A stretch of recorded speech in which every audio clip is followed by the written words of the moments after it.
people need to know that online harm is not lesser than physical harm.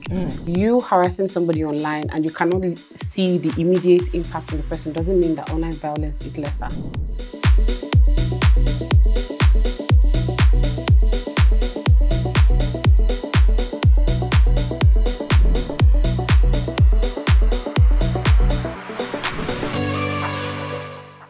Hey there, I'm Dr. Song Webu.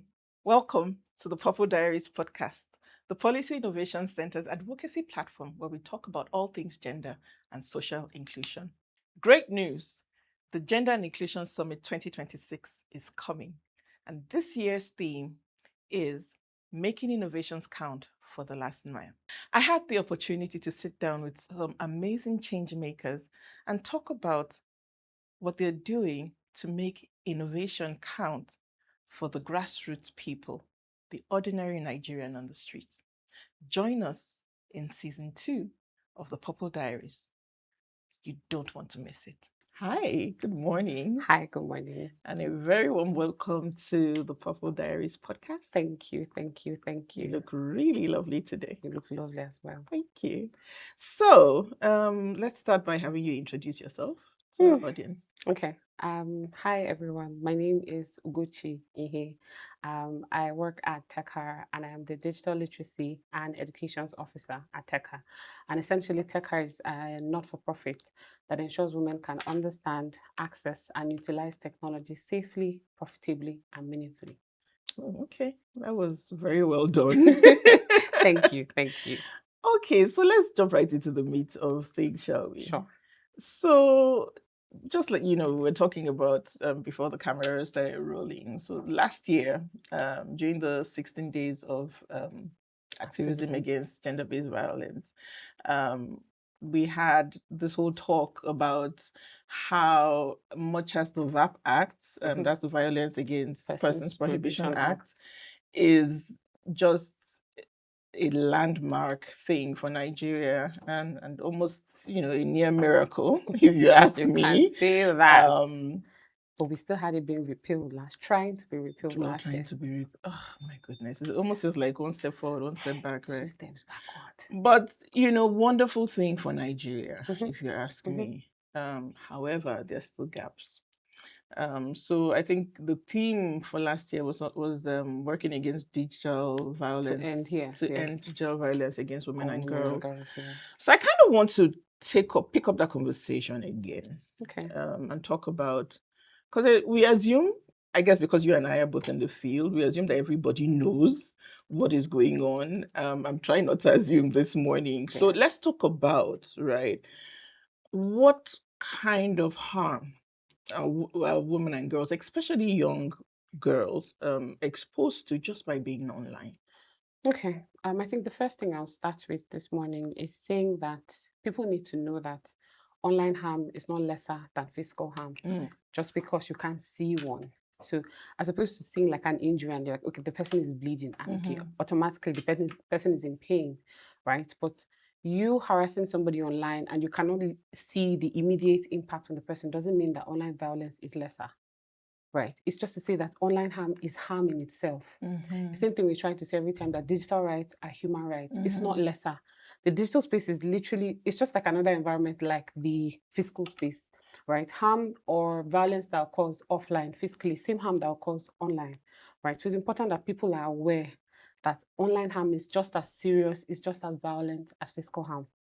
But I think the first thing I would say this morning is that we're currently in an era where technology is fast-paced and is growing.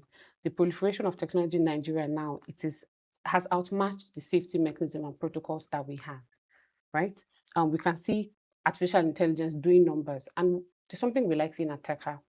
And it's very tempting for us as civil society to always look at technology as, okay, harm, a bad thing. But technology has done so much for us, right? The main thing we're just trying to talk about are guardrails and guidelines for technology. Hold on, before you get too far along, because again, this is us assuming that people, when we talk about harm, that people understand what we mean by harm. So I'd like you to give a few examples, right? Feel free. I mean, if in your own experience, you have actually, no pressure. But just let us, if you can just say in the most simple terms, give examples of what kind of harm are we looking at or talking about? Okay, I've experienced harm. I have supported people that have experienced harm before. And like you said, instead of us just assuming that everybody understands when we say online harm, technology facilitated gender-based violence, it's a mouthful. But technology facilitated facilitated gender-based gender-based violence. Okay. Yes, right. But essentially, it is harm committed using digital platforms and digital technologies. And So what would that look like, for example? Image-based abuse or non-consensual intimate image sharing, right? And essentially, in easy words, or what Nigerians say, is when somebody releases your image without your consent for different reasons, either to blackmail you, to shame you, or for monetary reasons, right? We've had a couple of times where a lady went to repair her phone. She left her phone with the phone repairer, and on this phone, she had taken intimate images of herself, and then she left it for him to repair. The thing now is, the guy left it there unattended to, and a third party, so it was not even the person that came to that repair, that was repairing her or fixing her phone. It was a third party, got access to those images, messaged her, and started threatening her. This was like one of our second landmark cases. Wow. We're able to support the person, we're able to support this lady, got the police to pick him up, sign undertaking, and then if those pictures ever come out, he's going to be liable for whatever damage that's been done to her. But that's one example of harm. Another example of harm, which is very, very frequent in Nigeria and this part of the world, is what we call bants. Bants. Look at you, black girl. Meanwhile, in your head, your bantering is just banter. Oh, okay. Yes, it's just banter. But no, that's actually harm. There are people that have left the internet because of that. People have been violated because of their sexuality, their gender, things they believe in. The era in which we live in today, and as an example I love using, is feminism. If I come out there and say I'm a feminist, oh my God. So you don't want to marry. So you're against marriage. You don't have this and so. You will not stay in the house. But no, I'm just saying I want women to have equal rights, and I want women to have a choice. Right. But then I'm being bullied. I've been doxxed before.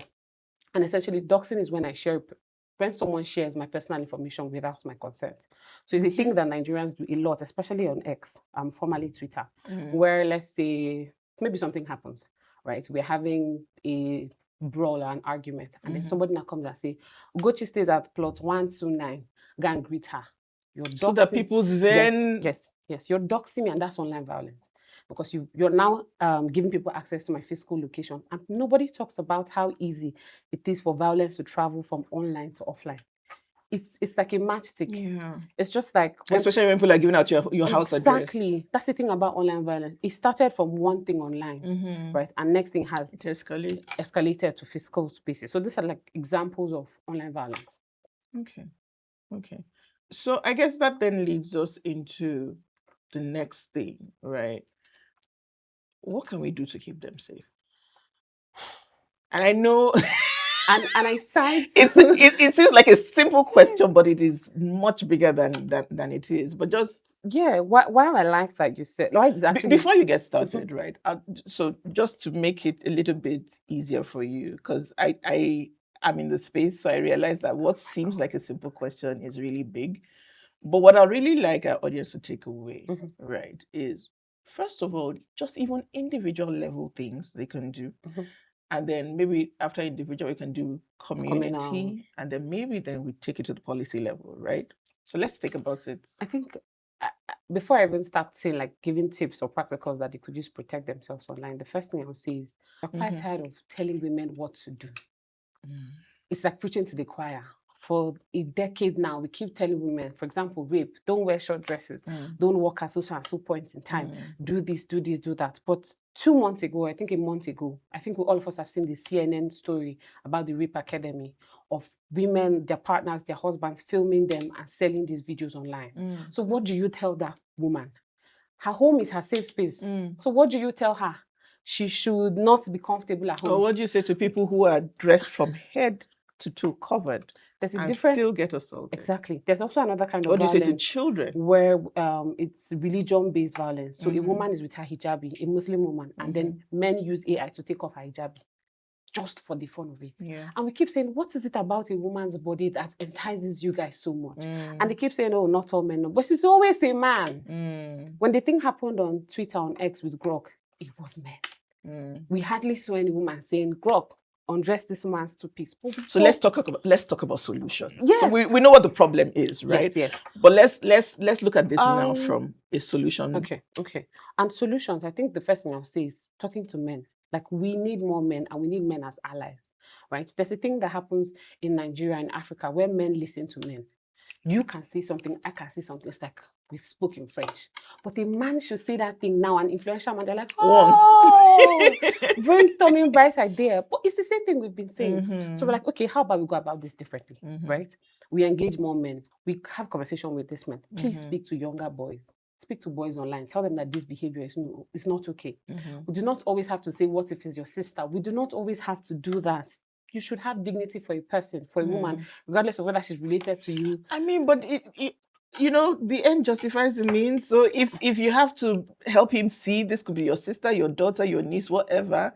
The important thing is at the end of the day, fair. So speaking to men to discourage this attitude, to talk about online violence a lot, to bring more awareness to it. Second thing I'll say is communities, right? We still have one of the most obscene social norms in this country, right? Which is? Different norms. For example, the most recent one, the Ozoro case, the Delta case. If there was no uproar on social media, that thing would have still happened. The festival will come again next year and it will happen again. And apparently they said the festival is about a fertility thing. But how is a fertility festival enforced on harassing women? We saw a group of men trying to bring a one woman, trying to tear her clothes from a bike. Not one man said, oh, this attitude is not good. Harassing women. Up till today, these little cultural norms that says, oh, your sister, your wife cannot do this. We've had a case, we've had somebody report a case to us. I think the lady was 12. They had married her off to a man, a girl. The child. Thank you. Was a 12. girl, a child. She was 12. They had married her off to somebody in his 40s or 50s. And then obviously she's a child. He comes back home, he says he wants to have sex. She says she's not doing, she's trying to run. And he maims her hands and legs. And nobody around her, nobody in the environment, no community like saying, this is not okay. Let's ban this. For the longest time, we've been speaking about ending child marriages. Norms, social norms, because we can say, don't do this online, but the thing is, the same people offline are the people online. It's not a different set of people. The same person that thinks that a woman is less than a man is the same person that is chatting with you on Twitter. The same person that is liking or commenting or saying, don't do this, don't do this, do that. So the second thing for me is social norms. We have to get to a point where we are revisiting, where we are ending a lot of social norms that Nigeria has. Our cultures, our things that we normalize, right? Another avenue we could do this is from pop culture. The kind of songs that we sing, what is raining, who are our influencers? Music videos. Who are we platforming? What kind of attitude or lifestyle do they have? These things like this, because it creates a ripple effect. The younger generation is looking. For example, the Ozoro incidents, the first day when they were trying to bring the woman down from a bike, we saw that the next day a group of young boys too went to try to do that to other women that were just coming in. Because they did it the first time and nothing happened. There were no repercussions. Also, the social norms in Nigeria, they need to be revisited. And I think the final thing I would say is, and I think it's how women can stay safe online, right? And I'm just going to say this, please be mindful of what you share online, right? Also be mindful of how you... So that's for the ladies themselves. Ladies now, be mindful what you share online. What you share online. Okay. And like I mentioned earlier about non-consensual intimate image sharing. A lot of times when we go and have conversations or when we put out advocacy campaigns, we say, okay, don't leak your nudes. But we know people will still share these things. If we're being honest, people are adults. They will still share these things. So we've gone a step further to say, you know what? Even if you're sending your nudes, don't send recognizable features of you. Plausible deniability. If it comes out, that's not you. Oh, it's not me. It's AI, it's artificial intelligence. Just because the thing about defamation of character, we've had celebrities that up till today, they still try to bring that up. Every time maybe the woman's in limelight, it's not this person where they leak her news 2 days ago. So what we try to say that even if you say, okay, you're going to share your nudes, you're in a vulnerable moment, if you have a tattoo that is recognizable, don't put it. Don't include your face. Okay, but moving on now from the women, because like you rightly said, it's always, the women. Don't wear this, we are living in a world with the other gender, right? So on the part of the men now, and I know you had talked about having maybe older men, respected men in society speak to these people, but beyond just speaking to them now, okay? So we talked about what you can do at the individual level, community level. You talked about changing norms. Like your colleague had rightly said last year at the dialogue when we were, commemorating the 16 days of activism against violence, there seems to be a gap, right, within the VAP Act, as wonderful as it is, right? From a policy level now, what do you think, can be done? I think, like you mentioned, so no matter how much we say, oh, the VAP doesn't do this, doesn't do, at least there's law and there's legislation that criminalizes violence. But one of the things we're trying to push for are explicit laws that actually criminalize digital violence and what it is. So another thing that at TECA we're trying to do is we're trying to build the capacity of prosecutors. Nigeria's legal system is unprepared for digital violence. We've had survivors report to us via quramng.org. It's our digital platform that receives incidents of online violence from across Nigeria. And then we've had people report case to us. We have evidence. We go to court, and the judge is like, "Oh, I don't know. Is this digital evidence? What can be called digital So evidence?" it's exactly. So So, it occurred to me as you were saying it, but I just didn't want to interrupt you then, that first of all, before you even begin to create these laws, right, you have to define. Do they understand?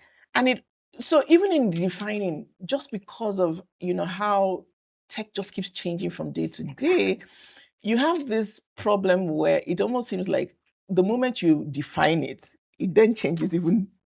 It's just like today there's a new AI tool, tomorrow there's like 100 one that is better than the previous one they had. But we have to start from somewhere. We have to start right? from somewhere, right? We have to revisit existing laws, include digital violence as violence and criminalize this violence, right? You don't just categorize everything as violence, right? Also, another thing I like to say is there has to be justice. We have to have that landmark case, that monument case that's going to serve as deterrence for anybody that wants to repeat this behavior. Scapegoat. Exactly. Exactly. It's just like a signboard. When you remember that if I do this to this person, then this 20 will years, happen. 40 years, that has to happen for Nigeria, right? Because a lot of times online violence, I'm even talking about online violence in general, right? Justice, the will of justice in Nigeria is very slow. It's very slow. It's expensive. It is very slow. It is expensive. And most times survivors get burnt out and they're like, you know what? I'm tired. And you cannot blame them. You cannot blame them. This is a girl that is in university. She has her education. She has her studies already. She was already taking the bold step by trying to ignore the stigma and the shame, because Nigerians will always still shame you. They will not shame the person blackmailing you. They will shame you that reported and it's been public. So I think for policies and laws, we need to revisit them. We need to look at enforcement. We have laws. It's one of the things we see anytime we sit down with government. They're like, no, there's also and so law. There's the cyber crimes law. There's this law. Okay, enforcement. What does enforcement look like? When we approach law enforcement, how are their attitudes? There's even room for training and capacity build for law enforcement, because they're part of the society, right? So when we talk about the social norms, they're not unaffected by those things, right? So even for them, right? Even for them, these things are problems, right? We've had instances where we have a survivor going to approach law enforcement, the police, and say, okay, somebody is threatening me. They leak my news if I don't pay so money at this time. And the first thing he tells us, in that video, let me watch Seth. You, Seth, why will you do this? How can you re-traumatize the survivor herself? She's not going to report to you again, right? And that was one of the reasons why we decided to create Quorum, right? So that survivors can report anonymously. We've supported over 100 survivors. Quora, is that like an acronym? No, it means keep me safe in TIV. Quora. Okay. So if anyone wants to report, www.quramng.org. Can you say that again? www.quram, QURAMNG.org. And it allows people to report cases across Nigeria. If you're in Ogun State, if you're in Plateau State, if you're in Benue, please report. So all 36 states, all 36 states, right? Because we have a volunteers lawyer network across Nigeria that supports survivors of online gender-based violence pro bono. So TECA covers the cost. We just have lawyers in these states that will support you. And what I was trying to say earlier is maybe 60% of survivors that TECA has supported, we don't know them physically. I can see you on the one and I don't even know you were the one I spoke to. They all came to this quorum. Yes. Wow. Some people report through social media. Some people report via the phone because, again, they're always shy. We only need important information for your case. And cases are different.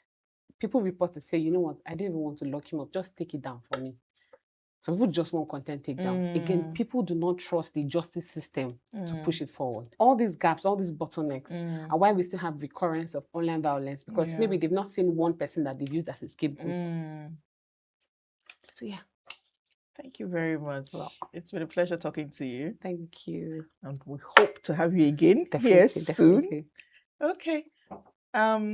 Just before we go, because I want to be sure that if nothing else, that we can connect people who need this help to you guys. Yes. Can you please one more time Sure. say that again? Sure. Give all the details that you yes. need. Yeah. I'm very happy to say it. So Kuram, KURAMNG.org.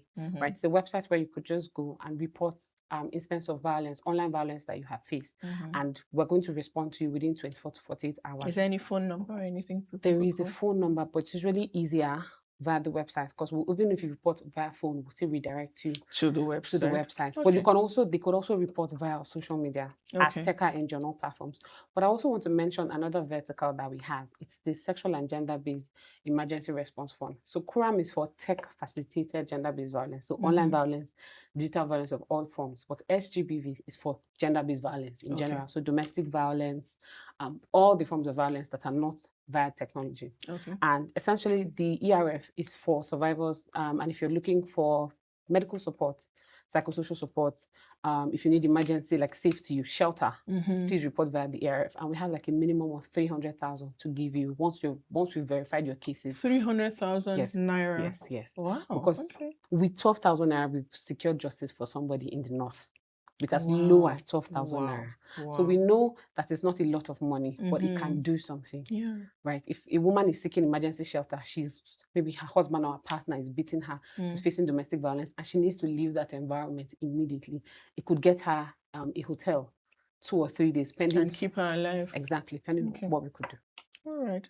Thank you so much for the work you're doing. I'm so proud of you.